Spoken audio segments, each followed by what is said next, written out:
हरे कृष्णा। ओम नमो भगवते वासुदेवाय नमः। भक्तों, कल आपने पुरुषोत्तम मास अध्याय 8 सुना था। आज हम पुरुषोत्तम मास अध्याय 9 सुनाने जा रहे हैं, तो ध्यान पूर्वक सुनिएगा।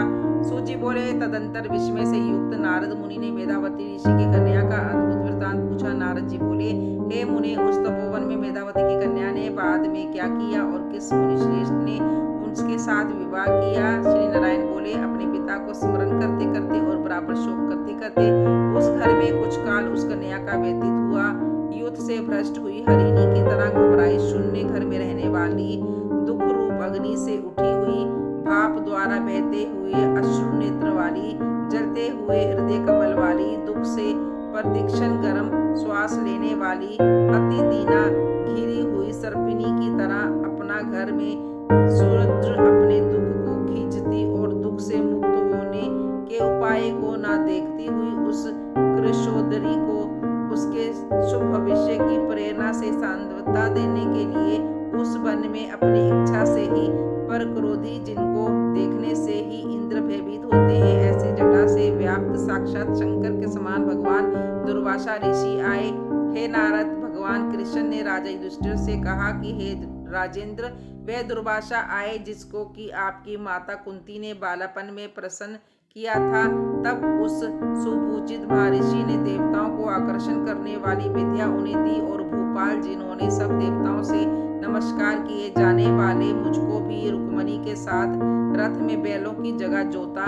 दुर्वासा को बैठाकर रथ खींचते हुए जब हम दोनों मार्ग चलने लगे, तब चलते चलते मार्ग में अति तीव्र प्यास से सूख गए थे। तालु और ओष्ठ जिस रुक्मणी के ऐसी जल जाने वाली रुक्मणी ने जब मुझे सूचित किया, तब कंधे पर रथ की जोत को रखे हुए चलते चलते ही पांव के अग्रभाग से पृथ्वी को दबाकर रुक्मणी के प्रेम के वशीभूत मैंने भोगवती नाम की नदी को उत्पन्न किया।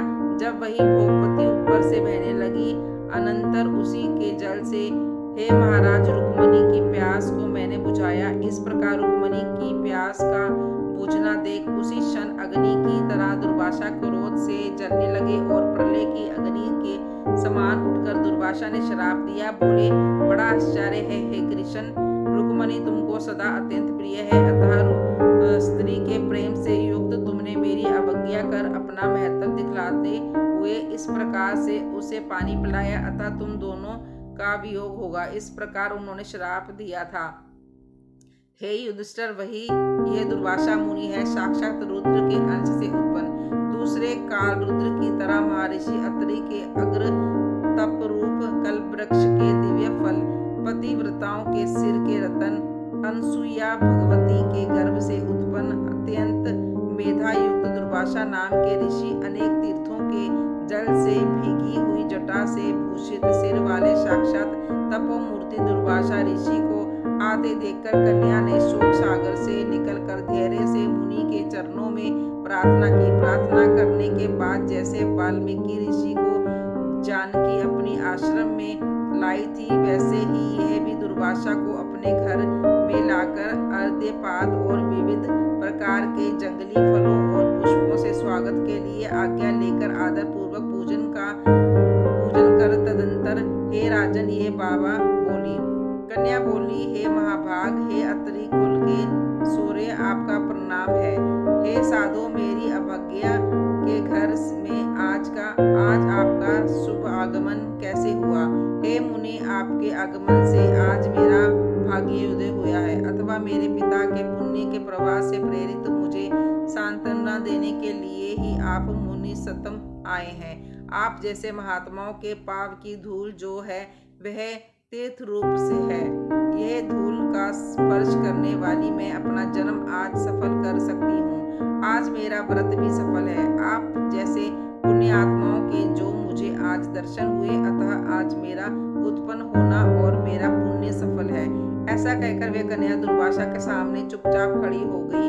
तब भगवान शंकर के अंश से उत्पन्न दुर्वासा मुनि मंदहास से युक्त बोले। दुर्वासा बोले, हे द्विजसुते, तू बड़ी अच्छी है। तूने अपने पिता के कुल को तार दिया। यह मेधावती ऋषि के तप का फल है जो उन्हें तेरी ऐसी कन्या उत्पन्न हुई। तेरी धर्म में तत्परता जान कैलाश से मैं यहाँ आया हूँ और तेरे घर आकर तेरे द्वार मेरा पूजन हुआ। हे बरारोहे, मैं शीघ्र ही बद्री का आश्रम में मुनीश्वर सनातन नारायण देव के दर्शन के लिए जाऊंगा, जो प्राणियों के हित के लिए अत्यंत अग्र तप कर रहे हैं।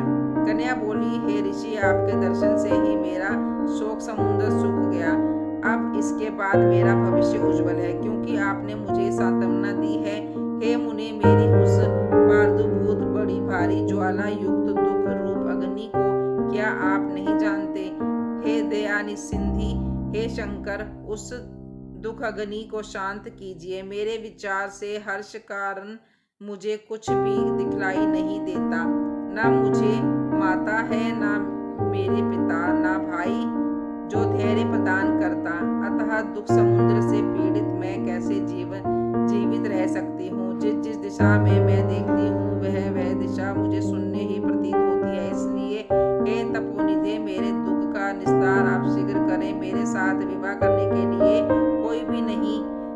इस समय मेरा विवाह ना हुआ तो मैं भी वृषली शुद्रा हो जाऊंगी। यह मुझे बड़ा भय है। इस भय से ना मुझे निद्रा आती है और ना भोजन में मेरी रुचि होती है। हे ब्राह्मण, अब मैं शीघ्र ही मरने वाली हूँ, ये मेरा इस समय निश्चय है। ऐसा कहकर आंसू बहाती हुई कन्या दुर्वासा के सामने चुप हो गई। तब दुर्वासा कन्या का दुख दूर करने का उपाय सोचने लगे। श्री नारायण बोले, इस प्रकार मुनि कन्या के वचन सुनकर और उसका अभिप्राय समझकर बड़े क्रोधी मुनिराज दुर्वासा ने उस कन्या का कुछ हित विचार पूर्ण कृपा से उसे देखकर सारभूत उपाय बतलाए। तो ये थी कथा अध्याय 9। अब हम मिलेंगे कथा अध्याय 10 के साथ। तब तक